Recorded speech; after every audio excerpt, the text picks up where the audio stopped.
ತುಮಕೂರು ಜಿಲ್ಲೆ ಸಾವಗಡ ತಾಲೂಕಿನಲ್ಲಿ ನಾವು ಭಾರತೀಯ ಪರಿವರ್ತನಾ ಸಂಘದಿಂದ ಹಳ್ಳಿಗಳಲ್ಲಿ ಒಂದಷ್ಟು ನಾವು ಓಡಾಡಬೇಕಾದಾಗ ಚಿಕ್ಕ ಪುಟ್ಟ ಸಮಸ್ಯೆಗಳು, ಒಂದಷ್ಟು ಆರೋಗ್ಯ ಸಮಸ್ಯೆಗಳು, ಒಂದಷ್ಟು ಶಿಕ್ಷಣಕ್ಕೆ, ಹಾಸ್ಟೆಲ್ ವ್ಯವಸ್ಥೆ, ಈ ರೀತಿ ಸಮಸ್ಯೆಗಳು ನಾವು ಬಗೆಹರಿಸ್ತಾ ಹೋಗ್ತಾ ಇದ್ವಿ.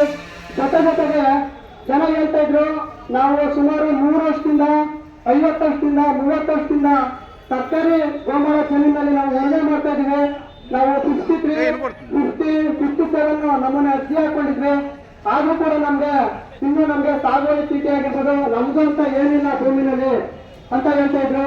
ಹಾಗಾಗಿ ಇದನ್ನ ನಾವು ನಮ್ಮ ಭಾರತೀಯ ಪರಿವರ್ತನಾ ಸಂಘದ ರಾಜ್ಯಾಧ್ಯಕ್ಷರು ಹಾಗೂ ಹೈಕೋರ್ಟ್ ವಕೀಲರು, ನಮ್ಮ ಮಾರ್ಗದರ್ಶಕರು ಆದಂತಹ ಪ್ರೊಫೆಸರ್ ಹರಿರಾಮ್ ಸರ್ ಅವರಿಗೆ ಈ ಒಂದು ವಿಷಯವನ್ನು ತಿಳಿಸಿದಾಗ ಖಂಡಿತ ಇದು ಬಹಳ ದೊಡ್ಡ ಸಮಸ್ಯೆ ಆಗಿದೆ ಕಾರವಾರದಲ್ಲಿ. ಹಾಗಾಗಿ ನಾವೆಲ್ಲರೂ ಸೇರ್ಕೊಂಡು ಅವ್ರನ್ನ ಜಾಗೃತಿ ಮಾಡಿ, ಯಾವ ಕಡೆ ಅರ್ಜಿ ಹಾಕಿದ್ದಾರೆ, ಉಳುಮೆ ಮಾಡ್ತಿದ್ದಾರೆ ಅಂತವ್ರನ್ನ ನೀವು ಪಟ್ಟಿ ಮಾಡಿ ಒಂದಷ್ಟು ಮಾತಾಡಿ, ಆಗ ನಾವೆಲ್ಲರೂ ಸೇರ್ಕೊಂಡು ಈ ಒಂದು ಸರ್ಕಾರಕ್ಕೆ ನಾವು ಮನವಿ ಕೊಡೋಣ, ಒತ್ತಡ ಹೇಳೋಣ, ನಮ್ಮ ಭೂಮಿ ಇನ್ನೂ ನಮ್ಗೆ ಸಿಕ್ಕಿಲ್ಲ ಅಂತ ಹೇಳಿದ್ರು. ಹಾಗಾಗಿ ಈ ದಿನ 2 ಪೂರ್ವಭಾವಿ ಸಭೆಗಳು ಮಾಡಿದ್ವಿ. ಅಲ್ಲೂ ಕೂಡ ಸಾಕಷ್ಟು ರೈತರು ಬಂದು ನಮ್ಗೆ ಇಷ್ಟು ದಿನ ನಮ್ಗೆ ಅರ್ಜಿ ಉಳುಮೆ ಮಾಡ್ಕೊಂಡು ಬರ್ತಾ ಇದೀವಿ.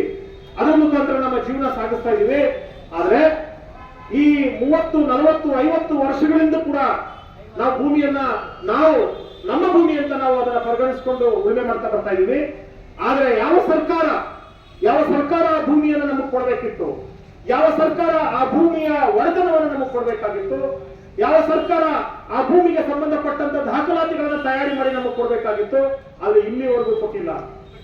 ನಾವು ಅನೇಕ ಜನರು ಸರ್ಕಾರನೇ ನೀವು ಅರ್ಜಿಗಳನ್ನ ಹಾಕಿ 53, 56, 57 ಅಂತ ಏನು ಸರ್ಕಾರ ಅವರೇ ಹೇಳಿದ್ದಾರೆ, ಅರ್ಜಿಗಳನ್ನ ಹಾಕಿ ನಾವು ಅದಕ್ಕೊಂದು ಸಮಿತಿಯನ್ನು ರಚನೆ ಮಾಡ್ತೀವಿ. ಅದರ ಮುಖಾಂತರ ನಾವು ಯಾರ್ಯಾರು ಅರ್ಹರಿದ್ದಾರೆ, ಯಾವ ಭೂಮಿ ಕೊಡಬಹುದು ಅದೆಲ್ಲವನ್ನು ಕೊಡ್ತೀವಿ ಅಂತ ಹೇಳಿ, ಇದು ಬಹುಶಃ ನನಗನ್ಸುತ್ತೆ ಭಾರತ ದೇಶ ಸ್ವತಂತ್ರ ಬಂದಾಗಲಿಂದಲೂ ಕೂಡ ಹೇಳ್ಕೊಂಡು ಬರ್ತಾ ಇರುವಂತ ಒಂದು ಸ್ಲೋಗನ್ ಆಗುತ್ತೆ, ಒಂದು ಎಲೆಕ್ಷನ್ ಸ್ಲೋಗನ್ ಆಗುತ್ತೆ.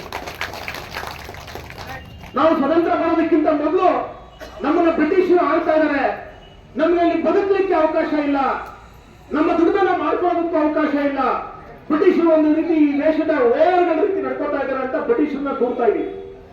ಸ್ವತಂತ್ರ ಬಂದ ಮೇಲೆ, ಈ ದೇಶಕ್ಕೆ ಸ್ವತಂತ್ರ ಸಿಕ್ಕ ಮೇಲೆ, ಅದು ಏನು ಸ್ವತಂತ್ರ ಸುಮ್ಮನೆ ಸಿಗಲಿಲ್ಲ.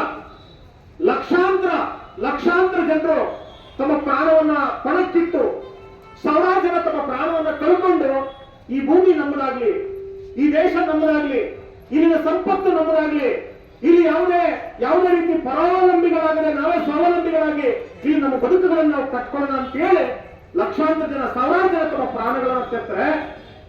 ಆ ಪ್ರಾಣ ತೆತ್ತದ ಪ್ರತಿಫಲವಾಗಿ ನಮಗೆ ಸ್ವಾತಂತ್ರ್ಯ ಸಿಕ್ತು. ಆದ್ರೆ ಸ್ವಾತಂತ್ರ್ಯ ಸಿಕ್ಕ ನಂತರ ಏನು ನಾವೇ ಆಯ್ಕೆ ಮಾಡುವಂತ ಸರ್ಕಾರಗಳು, 1952 ನಂತರ ಬಂದಂತ ಎಲ್ಲಾ ಸರ್ಕಾರಗಳು ಇಂಥ ಪಕ್ಷ ಅಂತಲ್ಲ, ಎಲ್ಲಾ ಸರ್ಕಾರಗಳು. ನೀವು ಪಾವಗಡದ ಮಹಾಜನತೆ ಬಹಳ ಮುಖ್ಯವಾಗಿ ಇಲ್ಲಿವರೆಗೂ ನೀವು ಎಷ್ಟು MLA ಓಟ್ ಹಾಕಿದಿರಿ, ಎಷ್ಟು MLA ಗೆಲ್ಲಿಸ್ಕೊಂಡಿದ್ದೀರಿ. MLA ಆಗಿ ಗೆದ್ದೋದಂತವನು, ಮತ್ತೆ ಈ ಜಿಲ್ಲೆಗೆ DC ಆಗಿ ಬರುವಂತವನು, ಹಾಗೆ ಈ ತಾಲೂಕಿಗೆ ತಹಸೀಲ್ದಾರ್ ಆಗಿ ಬರುವಂತವನು, ಅವನ ಸಾಂವಿಧಾನಿಕ ಜವಾಬ್ದಾರಿ, ಅವನಿಗೆ ಸಂವಿಧಾನ ಮತ್ತು ಕಾನೂನು ಕೊಟ್ಟಿರುವ ಜವಾಬ್ದಾರಿ ಏನಪ್ಪಾ ಅಂದ್ರೆ, ಈ ತಾಲೂಕಿನಲ್ಲಿ ನೀವು ಯಾರು ಮತದಾರರಿದ್ದೀರಿ, ನಿಮ್ಮ ಎಲ್ಲಾ ಸಮಸ್ಯೆಗಳಿಗೆ ಸ್ಪಂದಿಸಬೇಕು. ಅವರು ಇವ್ರಿಗೆ ವಾಸ ಮಾಡಲಿಕ್ಕೆ ಮನೆ ಇದೆಯಾ, ಇವ್ರ ಮಕ್ಕಳು ಓದೋದಿಕ್ಕೆ ಶಾಲೆಗಳಿದಾವ, ಇವ್ರಿಗೆ ಆರೋಗ್ಯದ ಸಮಸ್ಯೆ ಬಂದ್ರೆ ತೋರಿಸ್ಕೊಳ್ಳೋದಕ್ಕೆ ಒಳ್ಳೆ ಆಸ್ಪತ್ರೆ ವ್ಯವಸ್ಥೆ ಇದೆಯಾ, ಇವ್ರು ಓಡಾಡಲಿಕ್ಕೆ ರೋಡ್ ಇದೆಯಾ, ಇವ್ರು ಬದುಕಲಿಕ್ಕೆ ಉದ್ಯೋಗ ಇದೆಯಾ, ಹಳ್ಳಿಗಾಡಿರ್ತಕ್ಕಂಥ ಜನರಿಗೆ ತಮ್ಮ ಬದುಕನ್ನು ರೂಪಿಸ್ಕೊಳ್ಳೋದಕ್ಕೆ ಭೂಮಿ ಇದೆಯಾ? ಇದೆಲ್ಲವೂ ಇಲ್ಲ ಅಂದ್ರೆ ಇದೆಲ್ಲವನ್ನು ಕೊಡುವಂತ ಕೆಲಸ ನೀವು ಆಯ್ಕೆ ಮಾಡಿರೋ MLA, ಈ ಜಿಲ್ಲೆಯ DC ಮತ್ತು ಈ ತಾಲೂಕಿನ ತಹಸೀಲ್ದಾರ್ ಮಾಡಬೇಕು. ಆದ್ರೆ ದುರಂತ ಇಲ್ಲಿಯವರೆಗೂ ನೀವು ಆಯ್ಕೆ ಮಾಡಿರೋ MLAಗಳು, ಇಲ್ಲಿಯವರೆಗೂ ಸರ್ಕಾರ ಆಯ್ಕೆ ಮಾಡಿರುವ DC ಮತ್ತು ತಹಸೀಲ್ದಾರರು ಪಾವಗಡಕ್ಕೂ ನಮಗೂ ಏನು ಸಂಬಂಧ ಇಲ್ಲ. ನಮಗೆ ಈ ಜನ ಯಾರಂತ ಗೊತ್ತೇ ಇಲ್ಲ. ನಾವು ಅಧಿಕಾರಕ್ಕೆ ಬಂದಿರೋದು ದುಡ್ಡು ಮಾಡ್ಕೊಳ್ಳಕ್ಕೆ, ನಾವು ಅಧಿಕಾರಕ್ಕೆ ಬಂದಿರೋದು ಲೂಟಿ ಮಾಡಕ್ಕೆ, ನಾವು ಅಧಿಕಾರಕ್ಕೆ ಬಂದಿರೋದು ಲಜ್ಜೆ ಇಲ್ಲದೆ ಜನರು ದುಡ್ಡು ಕಿತ್ಕೊಂಡು ನಮ್ಮ ಹೆಂಡತಿ ಮಕ್ಕಳನ್ನ ಸಾಕೋದಿಕ್ಕೆ ಅಂತೇಳಿ ತಂದು ಕೂರಿಸಿದ್ದಾರೆ. ಇಲ್ಲಿ ನಿಮ್ಮ ಮಕ್ಕಳಿಗೆ ಓದಲಿಕ್ಕೆ ಒಳ್ಳೆ ಶಾಲೆ ಇಲ್ಲ. ಇತ್ತೀಚೆಗೆ ನಿಮ್ಗೆ ಗೊತ್ತಿದೆ ಪಾವಗಡದ ಸರ್ಕಾರಿ ಆಸ್ಪತ್ರೆ ಕಳೆದ ವರ್ಷ ನನ್ನ ಹುಟ್ಟಿದಪ್ಪದಿಂದ ನಾವು ಒಂದಿಷ್ಟು ರಕ್ತವನ್ನು ಕೊಟ್ವಿ. ಪಾವಗಡ ತಾಲೂಕು ಜನರಿಗೆ ಉಪಯೋಗ ಆಗಲಿಲ್ಲ. ಅದರ ನಂತರ ನಮಗೆ ಗೊತ್ತಾಗಿದ್ದು ಅಲ್ಲಿ ಕೊಟ್ಟಿರುವ ರಕ್ತವನ್ನು ಕೂಡ ಶೇಖರಣೆ ಮಾಡಲಿಕ್ಕೆ ಯಾವುದೇ ವ್ಯವಸ್ಥೆ ಇಲ್ಲ. ಹಾಗಾಗಿ ಸರ್ಕಾರದ ಪ್ರಕಾರನೇ ಸುಮಾರು 24 ಜನ ಡಾಕ್ಟರ್ಸ್ ಕೊಡಬೇಕಂತ ಸರ್ಕಾರನೇ 24 ಜನ ತಾಲೂಕು ಏನು ಸರ್ಕಾರಿ ಆಸ್ಪತ್ರೆ ಇದೆ ಅಲ್ಲಿ ನೇಮಕ ಮಾಡಬೇಕು ಅಂತ. ಆದ್ರೆ ದುರಂತ ಈಗ ಅಲ್ಲಿರ್ತಕ್ಕಂಥ ಡಾಕ್ಟರ್ಗಳ ಸಂಖ್ಯೆ ಎಷ್ಟಪ್ಪ ಅಂದ್ರೆ ಎಷ್ಟೋ ಇಬ್ಬರೇ 4 ಇದಾರ. ಇಬ್ಬರು ಜಾಸ್ತಿ ಆಗಿರ್ಬೇಕು, 4 ಇದ್ದಾರೆ. ಇಬ್ಬರಿಗೆ 4 ಆಗಿದ್ದಾರೆ. ಸಂತೋಷ. 4 ಜನ. ಇಲ್ಲಿ ಈ ತಾಲೂಕಿನ ಜನಸಂಖ್ಯೆ ಎಷ್ಟು ಹತ್ರ 3 ಲಕ್ಷ ಅಲ್ವಾ? 3 ಲಕ್ಷ ಜನರು ನೋಡ್ಕೊಳ್ಳೋದಿಕ್ಕೆ 4 ಜನ ಡಾಕ್ಟರ್ ಅಂತ ನಾಚಿಕೆ ಆಗ್ಬೇಕಲ್ವ ಅವ್ರಿಗೆ? ನಾಚಿಕೆ ಆಗ್ಬೇಕಲ್ಲ ನಿಮ್ಮ ಎಮ್ಎಲ್ಎಗೆ? ನಾಚಿಕೆ ಆಗ್ಬೇಕಲ್ಲ ನಿಮ್ಮ ಎಮ್ಎಲ್ಎಗೆ ಮತ್ತು ನಿಮ್ಮ ತಹಸೀಲ್ದಾರ್ಗೆ ಮತ್ತು ನಿಮ್ಮ ಡಿಸಿಗೆ? ಸರ್ಕಾರಕ್ಕೆ ನಮ್ಮ ಸಮಸ್ಯೆ ಇದೆ ಅಂತೇಳಿ ಅಲ್ಲಿ ಹೋಗಿ ಸ್ಯಾಂಕ್ಷನ್ ಮಾಡ್ಕೊಂಡು ಬರೋ ಜವಾಬ್ದಾರಿ ನಿಮ್ಮ ಎಮ್ಎಲ್ಎದು, ನಿಮ್ಮ ಡಿಸಿದು, ನಿಮ್ಮ ತಹಸೀಲ್ದಾರ್. ಒಂದು ಕಡೆ ಇದು. ಮತ್ತೆ ನೀವು ಬದುಕಲಿಕ್ಕೆ ಏನಾದ್ರೂ ಅವಕಾಶಗಳಿದಾವ, ಉದ್ಯೋಗ ಸೃಷ್ಟಿ ಆಗ್ತಾ ಇದೆ ಅಂತ ಹೇಳಿದ್ರೆ ನಿಮ್ಗೆ ಗೊತ್ತಿದೆ. ಇವತ್ತು ಯಾವ ಹಳ್ಳಿಗೆ ಹೋದ್ರು ಈ ಪಾವಗಡ ಉದ್ದಗಲಕ್ಕೂ ನಿಮ್ಗೆ ಸಿಗೋದು ಬರೀ ವಯಸ್ಸಾಗಿರೋರು ಅಷ್ಟೇ ಹೊರತು ವಯಸ್ಕರು ಒಬ್ರು ಇಲ್ಲ, ಇವ್ರು ಒಬ್ರು ಇಲ್ಲ. ಯಾಕಂದ್ರೆ ಉದ್ಯೋಗ ಇದೆ. ಎಲ್ಲರೂ ಬೆಂಗಳೂರಿಗೆ ಹೋಗಿ ಉದ್ಯೋಗ ಮಾಡ್ಲಿಕ್ಕೆ, ಹೊಟ್ಟೆಪಾಡು ತುಂಬಿಸ್ಕೊಳ್ಳೋದಕ್ಕೆ ಅಪ್ಪ ಅಮ್ಮ ಮಕ್ಕಳನ್ನ ಹೆಂಡತಿನ ಬಿಟ್ಟು ಬೆಂಗಳೂರು, ತುಮಕೂರು, ಇನ್ನೊಂದು ಕಡೆ ಹೋಗಿ ದುಡಿತಾ ಇದ್ದಾರೆ. ನೀವು ಓಟ್ ಹಾಕಿ ಕಳಿಸಿರ್ತಕ್ಕಂಥ ಎಮ್ಎಲ್ಎ ಜವಾಬ್ದಾರಿ ಏನಪ್ಪಾ ಅಂದ್ರೆ ನಿಮ್ ಮಕ್ಕಳಿಗೆ ಶಿಕ್ಷಣದ ಜೊತೆಗೆ ಉದ್ಯೋಗ ಕೊಡುವಂಥದ್ದು ಒಂದು ಜವಾಬ್ದಾರಿ. ಆದ್ರೆ ಅದು ಕೊಟ್ಟಿಲ್ಲ. ನಿಮ್ ಮಕ್ಕಳ ಶಾಲೆ ವ್ಯವಸ್ಥೆ ಹೇಗಿದೆ ಅಂತ ನಿಮ್ಗೆ ಗೊತ್ತಿದೆ. ಶಿಕ್ಷಣ ಪಾವಗಡ ಬಹಳ ಹಿಂದೆ ಬಿದ್ದಿದೆ ಶಿಕ್ಷಣದಲ್ಲಿ. ಇದೆಲ್ಲವೂ ಆಯ್ತು. ಅದ್ರ ಜೊತೆಗೆ ಇಲ್ಲಿ ವಾಸ ಮಾಡ್ಲಿಕ್ಕೆ ಜನರು ಒಳ್ಳೆ ಮನೆಗಳಿದಾವಂದ್ರೆ ನನ್ನ ಹತ್ರ ಬಂದು ಬಹಳ ಜನ ಅವ್ರ ಮನೆ ಬಿದ್ದೋಗ ಸ್ಥಿತಿಯಲ್ಲಿದೆ. ಮಳೆ ಬಂದು ಅನೇಕ ಬಿದ್ದೋಗಿದ್ದಾವೆ, ಇನ್ನು ಕೆಲವು ಬಿದ್ದೋಗ ಸ್ಥಿತಿಯಲ್ಲಿದ್ದಾವೆ. ಹೇಗೆ ಸರ್ಕಾರಿ ಆಸ್ಪತ್ರೆ ಡಾಕ್ಟರ್ ಇದ್ದರ ಕಾರಣಕ್ಕೆ ನಿಮ್ಗೆ ಗೊತ್ತಿದೆ. 2 ಗರ್ಭಿಣಿ ಸ್ತ್ರೀಯರು ಸತ್ರು, 4 ಜನ ಗರ್ಭಿಣಿ ಸ್ತ್ರೀಯರು ಸತ್ರು, ಅದಕ್ಕಿಂತ ಮೊದಲು 2 ಸತ್ರು. ಹಂಗೆ ಬಹುಶಃ ಮನೆ ಬಿದ್ದು ನೀವು ಸತ್ತ ಮೇಲೆ ಬಹುಶಃ ಇವ್ರಿಗೆ ಈ ಪಾವಗಡದ ಜನರಿಗೆ ಅಂತ ನೆನಪು ಬರುತ್ತೆ ಅನ್ಸುತ್ತೆ. ಆಯ್ತು, ಮನೇನೂ ಇಲ್ಲ. ಆಯ್ತು, ಇದ್ರ ಜೊತೆಗೆ ಅಟ್ಲೀಸ್ಟ್ ನಾವು ನಮ್ಮ ಬದುಕನ್ನ ಕಟ್ಕೊಳ್ಳೋದಿಕ್ಕೆ, 3 ಹೊತ್ತು ನೆಮ್ಮದಿಯಾಗಿ ಊಟ ಮಾಡ್ಲಿಕ್ಕೆ ನಮ್ಗೆ ಜಮೀನಾದ್ರೂ ಇದೆಯಾ? ಇದು ನಮ್ಮ ಭೂಮಿ. ತಾತ ಮುತ್ತಾತನ ಕಾಲದಿಂದ ಇಲ್ಲೇ ಹುಟ್ಟಿ ಇಲ್ಲೇ ಮಾಡಿದಂತವ್ರು, ಇಲ್ಲೇ ಮಣ್ಣಲ್ಲಿ ಹುಟ್ಟಿದಂತವ್ರು ನಾವು. ಈ ಮಣ್ಣು ನಮ್ಮದು, ಈ ನೆಲ ನಮ್ಮದು, ಈ ಮಣ್ಣು ಈ ನೆಲ ನಮ್ಮದು. ಆದ್ರೆ ಆ ನೆಲ ಮತ್ತು ಆ ಮಣ್ಣು ನಿಮ್ಮದು ಅನ್ನೋದಕ್ಕೆ ಒಂದು ಪತ್ರವೂ ಕೂಡ ಸರ್ಕಾರ ಕೊಟ್ಟಿಲ್ಲ.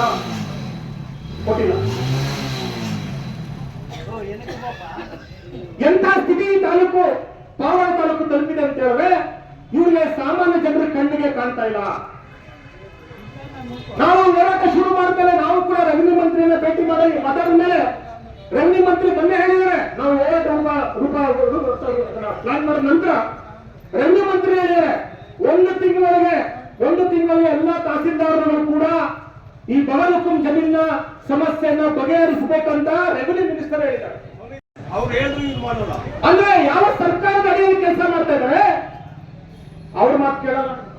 ಯಾರು ನೀವು ತೆರಿಗೆ ಕಟ್ಟಿ ಅವ್ರಿಗೆ ಅವ್ರ ಹೆಂಡತಿ ಮಕ್ಕಳನ್ನ ಸಾಕ್ತಾ ಇದ್ರಿ, ಅವ್ರ ಜೀಪ್ಗೆ ನೀವೇ ಡೀಸೆಲ್ ಹಾಕ್ತೀರಿ, ನಿಮ್ಮ ದುಡ್ಡು ಡೀಸೆಲ್ ಹಾಕೋ ದುಡ್ಡು ನಿಮ್ದ ದುಡ್ಡು, ಅವ್ರ ಮಕ್ಕಳು ಫೀಸ್ ಕಟ್ಟೋ ದುಡ್ಡು ನಿಮ್ಮ ತೆರಿಗೆ ದುಡ್ಡು, ಅವ್ರ ಐಷಾರಾಮಾಗಿರ್ತಕ್ಕಂಥ ಮನೆ ಅದು ನಿಮ್ಮ ದುಡ್ಡು.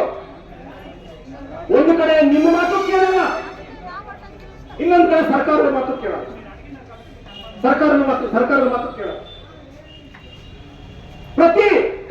ಪ್ರತಿ ತಾಲೂಕಿನಲ್ಲಿ ಪ್ರತಿ ವರ್ಷ ತಹಸೀಲ್ದಾರ್ ಜವಾಬ್ದಾರಿ ಏನಪ್ಪಾ ಅಂದ್ರೆ ಪ್ರತಿ ಹಳ್ಳಿಯಲ್ಲಿ ಎಷ್ಟು ಜನ ಭೂಮಿ ಇಲ್ಲದೆ ಇರ್ತಕ್ಕಂಥ ಜನ ಇದ್ದಾರೆ ಅನ್ನೋದನ್ನ ಪಟ್ಟಿ ಮಾಡಬೇಕು.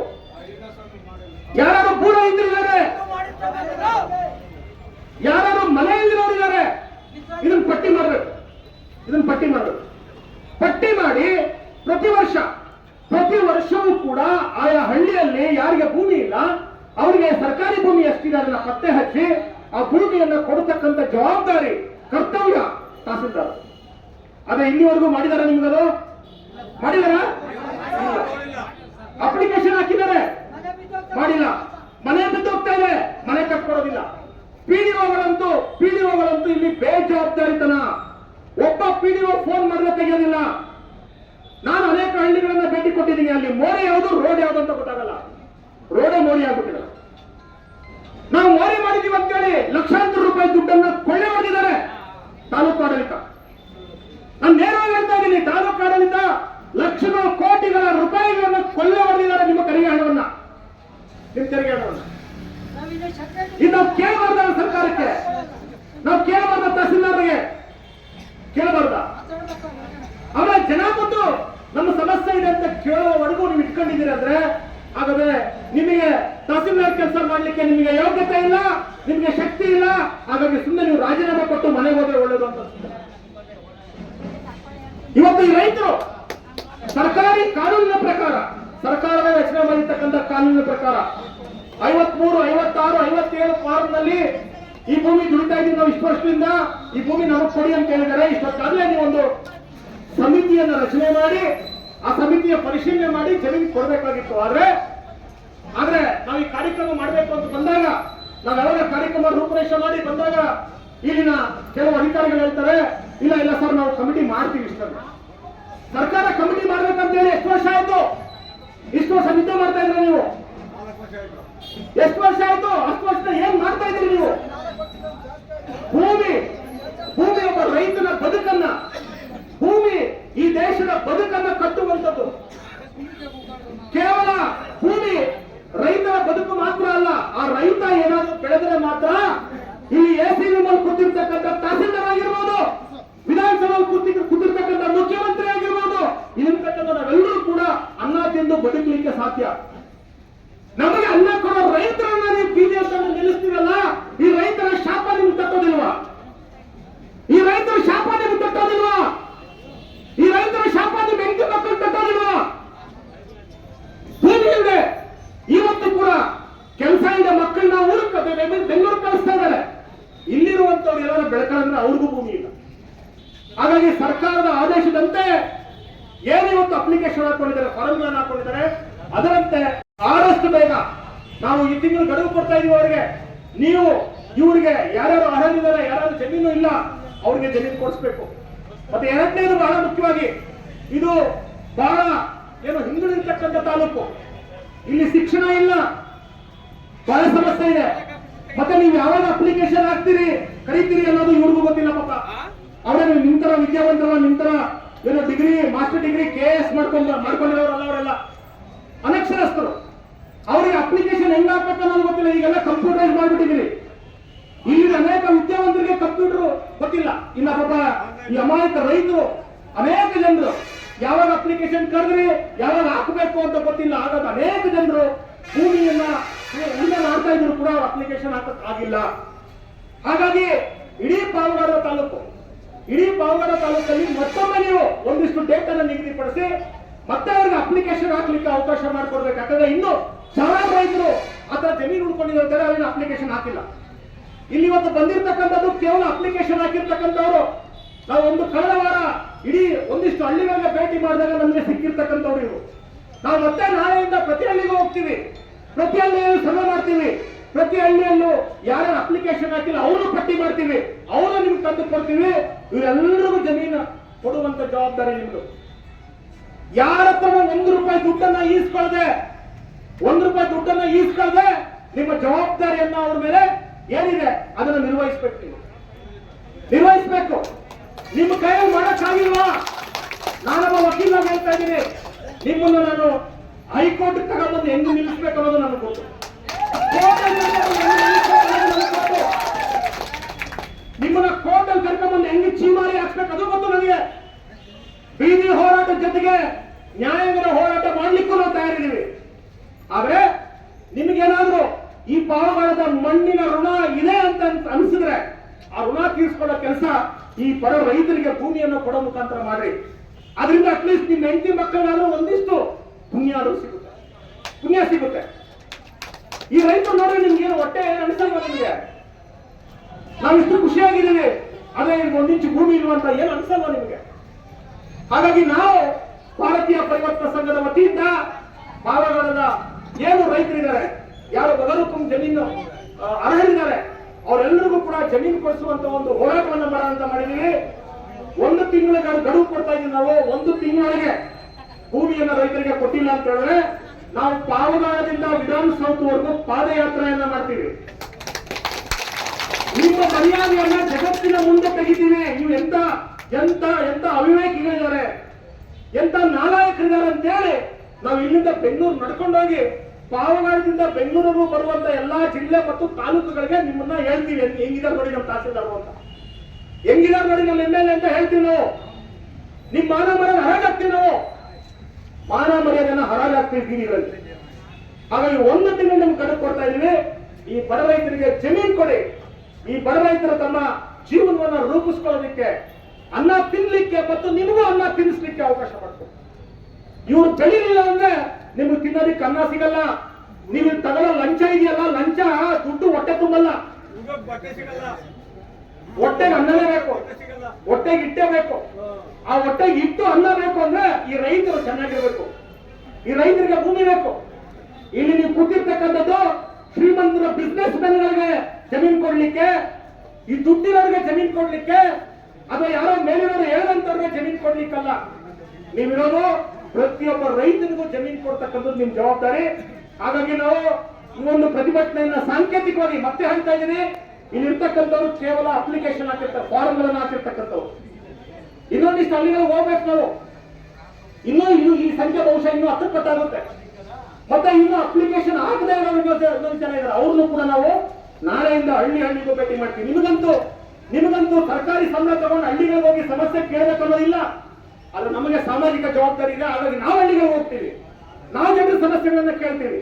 ಆ ಸಮಸ್ಯೆಗಳನ್ನು ತಗೊಂಡ್ಬಂದು ನೀವು ಮುಂದೆ ಇಡ್ತೀವಿ. ಇದನ್ನ ಬಗೆಹರಿಸ್ತೀವಿ. MLA ಮಾಡಬೇಕು.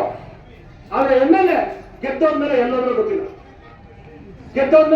ಗೊತ್ತಿಲ್ಲ, ಕಾಣೆಯಾಗ್ಬಿಡ್ತಾರೆ. ಬಹುಶಃ ಅಡ್ವರ್ಟೈಸ್ಮೆಂಟ್ ಕೊಡ್ಬೇಕು, ನಮ್ಮ MLA ಕಾಣೆಯಾಗಿದ್ದಾರೆ ಅಂತ. ಯಾವತ್ತಾದ್ರೂ ನಿಮ್ಮ ಹಳ್ಳಿಗೆ ಬಂದು ನಿಮ್ ಸಮಸ್ಯೆ ಕೇಳಿದಾರ? ಯಾವತ್ತಾದ್ರೂ ನಿಮ್ ಮಕ್ಕಳಿಗೆ ಉದ್ಯೋಗ ಇಲ್ವಲ್ಲ, ಏನ್ ಮಾಡ್ಬೇಕು? ನಿಮ್ಮ ಒಂದು ಹೋಬಳಿಯಲ್ಲಿ ಒಂದು 5,000 ಉದ್ಯೋಗ ಸೃಷ್ಟಿ ಮಾಡ್ಲಿಕ್ಕೆ ಏನಾದ್ರು ಮಾಡ್ಬೇಕಂತ ಯೋಚನೆ ಮಾಡಿದಾರ? ಯಾಕಂದ್ರೆ ರಾಜಕಾರಣಕ್ಕೆ ಬಂದಿರೋದು ನಿಮ್ಮ ಸಮಸ್ಯೆ ಕೇಳಲಿಕ್ಕಲ್ಲ, ಅವ್ರ ಶ್ರೀಮಂತಿಕೆಯನ್ನ ಹೆಚ್ಚಿಸ್ಕೊಳ್ಳೋದು, ಅವ್ರ ಆಸ್ತಿಯನ್ನ ಹೆಚ್ಚಿಸ್ಕೊಳ್ಳೋದಕ್ಕೆ, ಅವ್ರ ಮಕ್ಕಳಿಗೆ ಐಷಾರಾಮಿ ಜೀವನವನ್ನು ಕೊಡ್ಲಿಕ್ಕೆ, ನಿಮ್ಮ ಹೊಟ್ಟೆ ತುಂಬಿಸ್ಲಿಕ್ಕಲ್ಲ. ಹಾಗಾಗಿ ಇವತ್ತು ನಾವು ಭಾರತೀಯ ಪರಿವರ್ತನಾ ಸಂಘ BPS ಮುಖಾಂತರ ನಾವು ಎಚ್ಚರಿಕೆಯನ್ನು ಕೊಡ್ತಾ ಇದೀವಿ. 1 ತಿಂಗಳೊಳಗೆ ಈ ಸಮಸ್ಯೆಯನ್ನ ಬಗೆಹರಿಸಲಿಲ್ಲ ಅಂದ್ರೆ ನಾನು ಮೊದಲೇ ಹೇಳಿದಾಗೆ ಇಷ್ಟು ಜನರ ಜೊತೆಗೆ ಇನ್ನೂ ಒಂದು 2-3 ಸಾವಿರ ಜನ ಸೇರಿ ಪಾವಗಡದಿಂದ ಬೆಂಗಳೂರುವರೆಗೂ ಪಾದಯಾತ್ರೆ, ಮುಖ್ಯಮಂತ್ರಿ ಮನೆವರೆಗೂ ನಾವು ಪಾದಯಾತ್ರೆನ ಮಾಡ್ತೀವಿ. ಗೊತ್ತಿಲ್ಲ ನೀವೆಲ್ಲ? ಗೊತ್ತಿಲ್ಲ? ನಮಗೆ ಭೂಮಿ ಬೇಕಷ್ಟೇ, ನಮಗೆ ಬೇಕೇ ಬೇಕು. ನಮ್ಮ ಭೂಮಿ ನಮ್ಮ ಹಕ್ಕು, ನಮ್ಮ ಭೂಮಿ. ರೈತ ಉಳಿದರೆ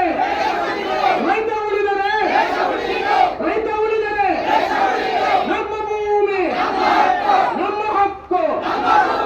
ಹಾಗಾಗಿ ನೀವೆಲ್ಲರೂ ಕೂಡ ತಹಸೀಲ್ದಾರ್ ಏನಾದ್ರು ಇವತ್ತು ನೀವು ಹೇಳಿರ್ತಕ್ಕಂಥ ಹಕ್ಕನ್ನ ಅವ್ರು ನಿಮ್ಗೆ ಮಾಡ್ಕೊಟ್ಟಿಲ್ಲ ಅಂದ್ರೆ ಮುಂದಿನ ದಿನಗಳಲ್ಲಿ ಎಲ್ಲರೂ ಕೂಡ ಬೆಂಗಳೂರು ಹೋಗ್ಲಿಕ್ಕೆ ತಯಾರಾಗಿದೆ ಅಂತ ಹೇಳ್ತಾ, ಈಗ ತಹಸೀಲ್ದಾರ್ ಬಂದು ನಮ್ಮ ಮನವಿಯನ್ನು ತಗೋಬೇಕು.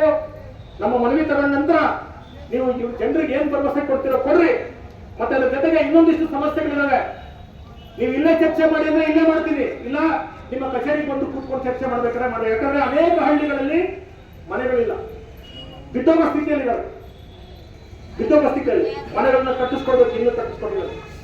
ಇದರದ್ದು ಬೇರೆ ಬೇರೆ ಸಮಸ್ಯೆಗಳಿದೆ, ಅದೆಲ್ಲವನ್ನು ಕೂಡ ಹೇಳ್ಬೇಕು. ಇಲ್ಲೇ ಹೇಳ್ತೀವಿ, ಇಲ್ಲ ನಾವು ಹೊಡ್ಕೊಂಡ್ರಿ ಅಂದ್ರೆ ಒಳಗೆ ಕೂತ್ಕೊಂಡು ಸವಿಸ್ತಾರವಾಗಿ ನಿಮ್ಮ ಸಮಸ್ಯೆಗಳನ್ನ ಅವ್ರು ಮುಂದೆ ಇಡ್ತೀವಿ. ಹಾಗಾಗಿ ಬಹುಶಃ ತಹಸೀಲ್ದಾರರು ಇನ್ನು ಮುಂದೆ ಆದರೂ ತಮ್ಮ ಜವಾಬ್ದಾರಿಯನ್ನು ಅರಿತು ನಿಮ್ಮ ಕೆಲಸಗಳನ್ನ ಮಾಡ್ತಾರೆ ಅಂತ ಆಶಿಸ್ತಾ, ಈ ಹೋರಾಟದಲ್ಲಿ ಪಾಲ್ಗೊಂಡಂತ ನೀವೆಲ್ಲರಿಗೂ ಕೂಡ ಒಳ್ಳೇದಾಗ್ಲಿ. ನಿಮ್ಮ ಭೂಮಿ ನಿಮ್ಗೆ ಸಿಗಲಿ. ಆ ಭೂಮಿಯ ಋಣ ಇದೆಯಲ್ಲ, ಆ ಋಣ ನೀವು ಅದರಲ್ಲಿ ಬೆಳೆದು ನಿಮ್ಮ ಜೊತೆಗೆ ಈ ಪಾವಗಡ ಅಥವಾ ಈ ಇಡೀ ರಾಜ್ಯದ ಜನರಿಗೆ ಅನ್ನವನ್ನು ಕೊಡೋ ಮುಖಾಂತರ ನೀವು ನಿಮ್ಮ ಋಣ ತೀರಿಸಿ ಅಂತ ಹೇಳ್ತಾ ಮಾತಾಡ್ಲಿಕ್ಕೆ ಅವಕಾಶ ಮಾಡಿಕೊಟ್ಟ ತಾವೆಲ್ಲರಿಗೂ ನನ್ನ ಮಾತನ್ನು ಮುಗಿಸ್ತೀನಿ. 57ರ ಅಡಿಯಲ್ಲಿ ಅರ್ಜಿ ಸಲ್ಲಿಸಿಕೊಂಡಿರುವ ಫಲಾನುಭವಿಗಳಿಗೆ ಸಾಗುವಳಿ ಪತ್ರ ವಿತರಣೆ ಮಾಡಿಕೊಡಬೇಕೆಂದು ಮೊದಲನೇ ಡಿಮ್ಯಾಂಡ್. ಎರಡನೆಯದು, ಈಗಾಗಲೇ ಸಾಗುವಳಿ ಪತ್ರ ನೀಡಿರುವ ಫಲಾನುಭವಿಗಳಿಗೆ ರೆವಿನ್ಯೂ ದಾಖಲೆಗಳಾದ ಮ್ಯೂಟೇಷನ್ RTCಗಳನ್ನು ಕ್ರಮಬದ್ಧವಾಗಿ ಮಾಡಿಕೊಡಬೇಕು. ಮತ್ತು ಮೂರನೆಯದು, ಕಾರಣಾಂತರಗಳಿಂದ ಅರ್ಜಿ ಸಲ್ಲಿಸಲಾಗದ ಫಲಾನುಭವಿಗಳಿಗೆ ಅರ್ಜಿ ಸಲ್ಲಿಸಲು ಮತ್ತೊಮ್ಮೆ ಕಾಲಾವಕಾಶ ಮಾಡಿಕೊಡಬೇಕು. ತಾಲೂಕಿನ ಕೆಲ ರೈತರ ಜಮೀನುಗಳನ್ನು ಈ ಹಿಂದೆ ಕಂದಾಯ ಪಾವತಿ ಮಾಡದಿದ್ದ ಸಂದರ್ಭಕ್ಕೆ RTCಗಳಲ್ಲಿ ತಡ ಎಂದು ನಮೂದಾಗಿದೆ. ಮಾಲೀಕರ ಕಾಲಂ ನಂಬರ್ 9ರಲ್ಲಿ ನಮೂದಾಗಿರುವುದನ್ನು ಕೈಬಿಟ್ಟು ಸದರಿ ಸ್ವತ್ತಿನ ಸ್ವಾಧೀನ ಅನುಭವದಾರರಿಗೆ ರೆವಿನ್ಯೂ ದಾಖಲೆಗಳನ್ನು ಖಾತೆದಾರರ ಹೆಸರಿಗೆ ನಮೂದಿಸಿ ಮಾಡಿಕೊಡಬೇಕು. ಈಗಾಗಲೇ ಸಾಗುವಳಿ ಪಡೆದುಕೊಂಡು RTC ಮತ್ತು RTC ಹೊಂದಿರುವ P ನಂಬರ್ಗಳಿಗೆ ಸಂಬಂಧಿಸಿದಂತೆ ಸರ್ಕಾರವೇ ಸಾಮೂಹಿಕವಾಗಿ ಪೋಸ್ಟ್ ದುರಸ್ತಿ ಮಾಡಿಕೊಡಬೇಕು. ಈ ಮೇಲ್ಕಂಡ ಹಕ್ಕೊತ್ತಾಯಗಳನ್ನು ಈಡೇರಿಸಲು 30 ದಿನಗಳವರೆಗೆ ಸೂಕ್ತ ಕ್ರಮ ವಹಿಸಲು ಸಂಬಂಧಪಟ್ಟ ಅಧಿಕಾರಿಗಳಿಗೆ ನಿವೇಶನ ಮಾಡಬೇಕೆಂದು ಇಷ್ಟು ಹಕ್ಕೊತ್ತಾಯಗಳನ್ನು ನಾವು ತಹಶೀಲ್ದಾರ್ ಸಾಹೇಬರಿಗೆ ಭಾರತೀಯ ಪರಿವರ್ತನಾ ಸಂಘದ ವತಿಯಿಂದ ಮುಂದೆ ಇಡ್ತಾ ಇದ್ದೀವಿ.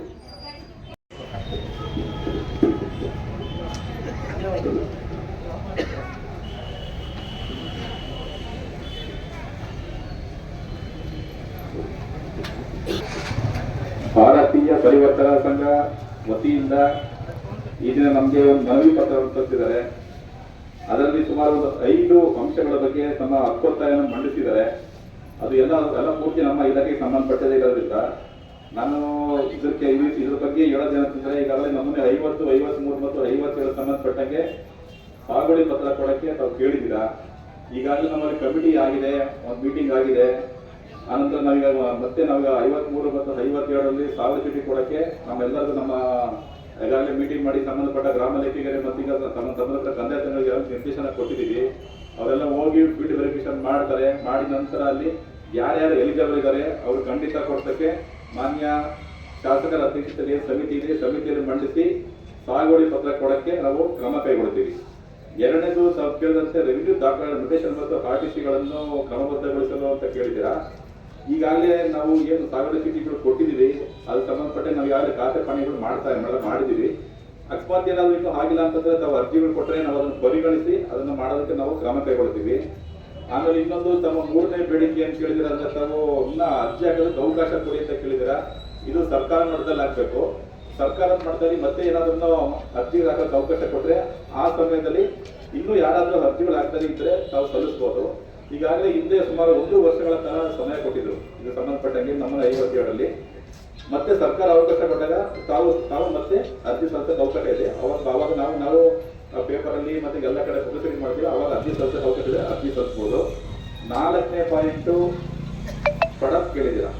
9ರಲ್ಲಿ ಪಡ ಅಂತ ನಮೂದಾಗಿರೋ ಬಗ್ಗೆ ಅಂತೇಳಿ ನಮ್ಮ ತಾಲೂಕಿನ ಸಂಬಂಧಪಟ್ಟ ಈಗಾಗಲೇ ಕೆಲವು ಹಿಂದೆ ಪಡ ಅಂತ ಆಗಿರುವಂತಹ ಹಿಡುವಳಿ ಪಡ ಏನಾಗಿರ್ತವೆ ಅವಕ್ಕೆ ರೆಸ್ಟೋರ್ ಮಾಡಕ್ಕೆ ಕಾಲಾವಕಾಶ ಇರುತ್ತೆ. ಆ ಸಮಯದಲ್ಲಿ ಅರ್ಜಿ ಹಾಕಿರೋಂಥವು ನಾವು ಅದನ್ನ ಸಂಬಂಧಪಟ್ಟ ನಾವು ಅದನ್ನ ಮಂಜೂರಿ ಮಾಡಕ್ಕೆ ಮತ್ತೆ ರೆಸ್ಟೋರ್ ಮಾಡೋದಕ್ಕೆ ಮತ್ತೆ ಜಿಲ್ಲಾಧಿಕಾರಿಗಳಿಗೆ ಪ್ರಸ್ತಾವನೆ ಸಲ್ಲಿಸಿದ್ದೀವಿ. ಇನ್ನೂ ಏನಾದ್ರು ಆ ತರ ಪಡ ಅಂತ ಏನಾದ್ರು ಸರ್ಕಾರಿ ಹಿಡುವಳಿ ಪಡ ಏನಾದ್ರು ಆಗಿದ್ರೆ ಅದಕ್ಕೆ ಒಂದು ಸಮಯ ನಿಗದಿ ಮಾಡಿ ಅರ್ಜಿ ಕಾಲ್ ಮಾಡ್ತಾರೆ ನಮ್ಮ ಸರ್ಕಾರದಿಂದ. ಆ ಸಮಯದಲ್ಲಿ ನಾವು ಎಲ್ಲ ಪೇಪರ್ ಮೂಲಕ ಆನಂತರ ಎಲ್ಲರಿಗೂ ತಿಳಿಸ್ತೀವಿ. ಆ ಸಮಯದಲ್ಲಿ ಅರ್ಜಿ ಹಾಕೊಂಡ್ರೆ ನಾವು ಅದನ್ನು ಪರಿಗಣಿಸಿ ಅದನ್ನ ನಾವು ರೆಜಿಸ್ಟರ್ ಮಾಡಕ್ಕೆ ಮನೆ ಜಿಲ್ಲಾಧಿಕಾರಿ ಕಳಿಸ್ಕೊಡ್ತೀವಿ ಅಂತ ಹೇಳ್ತಾ, ಜೊತೆಲಿ 5ನೇ ಪಾಯಿಂಟ್ ತಾವು ಏನ್ ಕೇಳಿದಿರ ಅಂತಂದ್ರೆ, ಯಾವ RTC ಹೊಂದಿರೋ P ನಂಬರ್ಗಳಿಗೆ ಕೋಡಿ ದುರಸ್ತಿ ಮಾಡಬೇಕು ಅಂತ ಹೇಳಿದಿರ.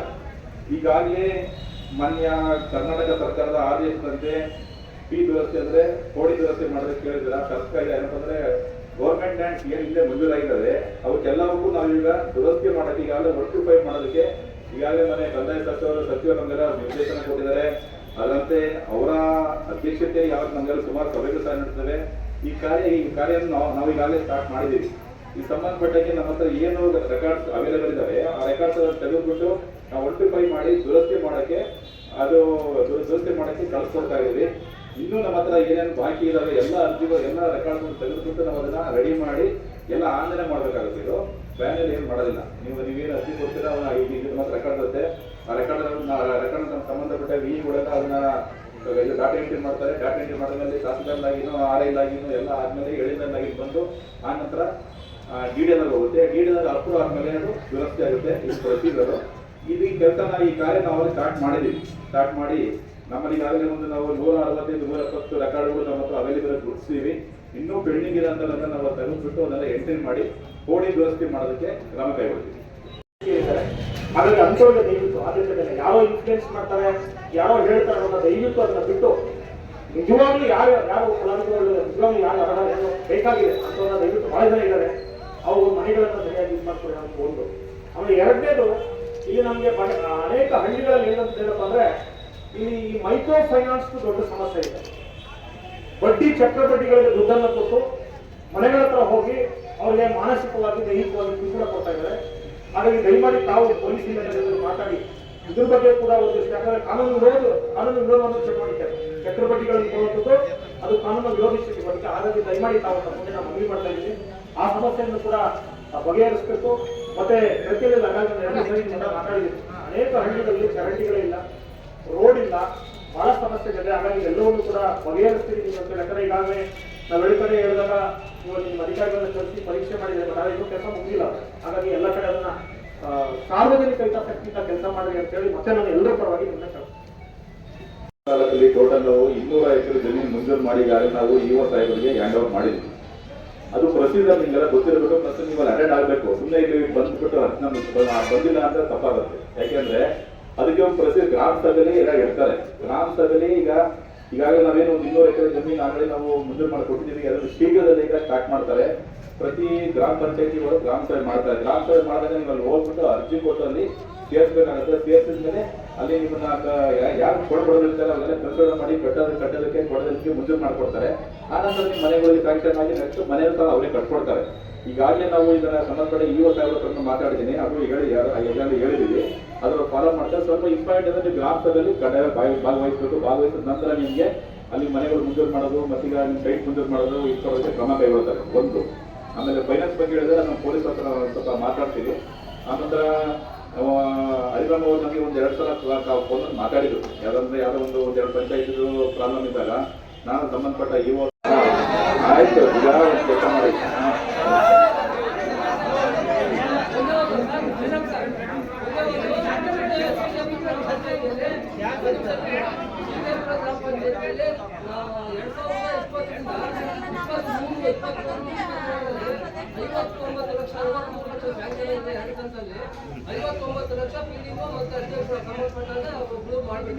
ಅದನ್ನೆಲ್ಲ ಪೇಪರ್ ಮಿಸ್ನೆಲ್ಲ ಬಂದ್ಬಿಟ್ಟು ಮಾಡಿ ಅದನ್ನೆಲ್ಲ ಎನ್ಕ್ವೈರಿ ಮಾಡಿಬಿಟ್ಟು ಮತ್ತೆ ಸೋಷಿಯಲ್ ಆಡಿಟ್ ಮಾಡಿದಾಗ 59 ಲಕ್ಷಗಳನ್ನ ಸೋಷಿಯಲ್ ಆಡಿಟರು ರಿಕವರಿ ಮಾಡಿದ್ರು. ಅದು ಮತ್ತೆ PDOನ ಸಸ್ಪೆಂಡ್ ಮಾಡಿದ್ರು. ಅವನು ಕಂಪ್ಯೂಟರ್ ಆಪರೇಟರ್ ರಂಗನಾಥ್ ಏನು ಮನೆಗಳು ಫಲಾನುಭವಿಗಳಿಗೆ 28,400 ರೂಪಾಯಿ ಇದರಲ್ಲಿ NREGಯಲ್ಲಿ ಬಾತ್ರೂಮ್ಗೆ ಕಟ್ಕೊಳ್ಳೋದಕ್ಕೆ ದುಡ್ಡು ಬಂದವ್ರನ್ನ ಅದನ್ನ 2,000 3,000 ಫಲಾನುಭವಿ ಕೊಟ್ಟು 25,000 ಅವರೇ ಹೊಡೆದಿದ್ದ. ಅದನ್ನೆಲ್ಲ ಇಟ್ಕೊಂಡು ಆ ಫಲಾನುಭವಿಗೆ ಅರ್ಧ ಕೊಟ್ಟು ಒಂದು 5,000 10,000 ವಾಪಸ್ ಕೊಟ್ಟಿದ್ದಾರೆ. ಅವನ್ನ ಮತ್ತೆ PDOನ ಸಸ್ಪೆಂಡ್ ಮಾಡಿದ್ರೆ ಅವರು ಹೈಕೋರ್ಟ್ ಹೋಗ್ಬಿಟ್ಟು ಅಲ್ಲಿಂದ ಇದು ಮಾಡಿ ಅವ್ರು ಈಗಾಗಲೇ ಚಾರ್ಜ್ ಆಗಿದ್ದಾರೆ. ಅದನ್ನ ಇಒ ಅವ್ರು ಕೇಳಿದ್ರೆ ಅವ್ರು ರಿಕವರಿ ಮಾಡ್ತಾರೆ ಅಂತ ಹೇಳ್ತಾರೆ. ಆ ಇಒ ಅವ್ರಿಗೆ ಗಮನಕ್ಕೆ ತಗೊಳ್ಳೋದು. ಯಾವುದೇ PDOನ ಅವರು ಎಚ್ಚೆತ್ತು ಕೆಲಸ ಮಾಡಂಗಿಲ್ಲ ಇಒ ಅವರು. ಗ್ರಾಮ ಸಭೆ ಮಾಡ್ದಾನೆ ಪಂಚಾಯತಿಗೆಲ್ಲ ಕೂತ್ಕೊಂಡು ಅದೇ ಕೂತ್ಕೊಂಡು ಅವರು ಮನೆಗಳು ಮಂಜೂರು ಮಾಡ್ತಾರೆ. ಖಂಡಿತವಾಗಿ ಎಲ್ಲ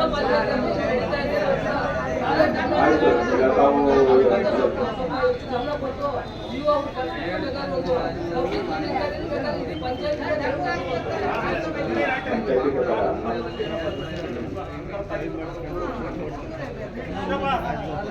ವಿಡಿಯೋಗಳು ಬಹಳ ಫೋನ್ ತೆಗೆಯಲ್ಲ. ಆಮೇಲೆ ಸಮಸ್ಯೆ ಹೇಳಿದ್ರೆ ಅಟೆಂಡ್ ಮಾಡೋದಿಲ್ಲ. ಬಡ ಉಡಾಫೆ. ಹಾಗಾಗಿ ದಯಮಾಡಿ ಅವರೆಲ್ಲರೂ ನಮ್ಮ ಕಡೆಗೆ ಕೆಲಸ ಮಾಡೋದಿಲ್ಲ. ಅವ್ರು ಸ್ವಲ್ಪ ಸೀರಿಯಸ್ ಆಗಿ ಹೇಳಿ ಅವ್ರು ಜವಾಬ್ದಾರಿ ಮಾಡಲಿ. ಅವ್ರೇನೋ ಅವ್ರ ಅಧಿಕಾರ ಬಿಟ್ಟು ಏನೋ ಬೇರೆ ಮಾಡಿ ಅಂತ ಹೇಳಿದ್ರು. ಅವ್ರು ಏನು ಮಾಡಬೇಕು ಅಷ್ಟು ನಮಗೆ ಈ ಕೂಲಿ ಹಣ ಕೆಲಸ ಮಾಡ್ತಾರೆ. ಆಯ್ತು 22-25% ಆಯ್ತು, ಈಗ ನೀವು ಹೇಳಿದ್ದು ಏನಪ್ಪಾ ಜನರಿಗೆ ಎಲ್ಲಿ ಹೋಗ್ಬೇಕಾಗ್ತದೆ? ಆಯ್ತು, ತಾವು ಏನು ಹೇಳಿದ್ದೀರಾ ಅದ್ರ ಬಗ್ಗೆ ನಾನು ಸಂಬಂಧಪಟ್ಟ ಯುವನ ಕರೆದು ಮಾತಾಡ್ತೀನಿ. ಯುವನ ಕರೆದು ಮಾತಾಡಿ ಅವರು ಸಹ ಡೈರೆಕ್ಷನ್ ಕೊಡ್ತೀವಿ. ಮನೆಗಳದ್ದು ಗ್ರಾಮ ಸಭೆ ಬಗ್ಗೆ ಬೇರೆ ವಿಚಾರ ಏನಿದೆ ಪಂಚಾಯತ್ ಸಂಬಂಧಪಟ್ಟಂಗೆ ಅವ್ರಿಗೆ ಹೇಳಿ ಡೈರೆಕ್ಷನ್ ಕೊಟ್ಟು ಅದ್ರ ಪ್ರಕಾರ ಈಗ ಅಭಿನಂದನೆ ಹೇಳಿದಂಗೆ ಅವ್ರಿಗೆ ಕರೆದು ಹೇಳ್ತೀನಿ. ಈ ಸಂಬಂಧಪಟ್ಟ ಯುವ ಹೇಳ್ಬಿಟ್ಟು ಅವ್ರಿಗೆ ಮುಖ್ಯವಾದ ಇನ್ಸ್ಟ್ರಕ್ಷನ್ ಕೊಡಕ್ಕೆ ಓಕೆ.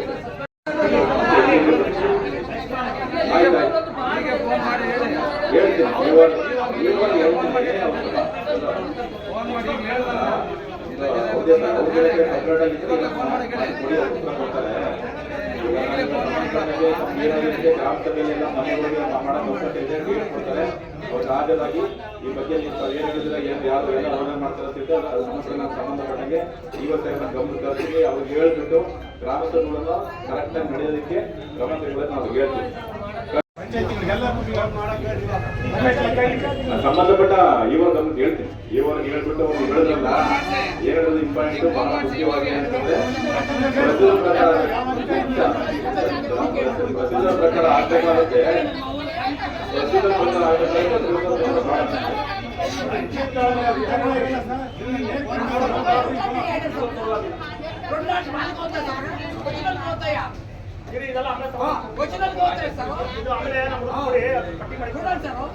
ಒರಿಜಿನಲ್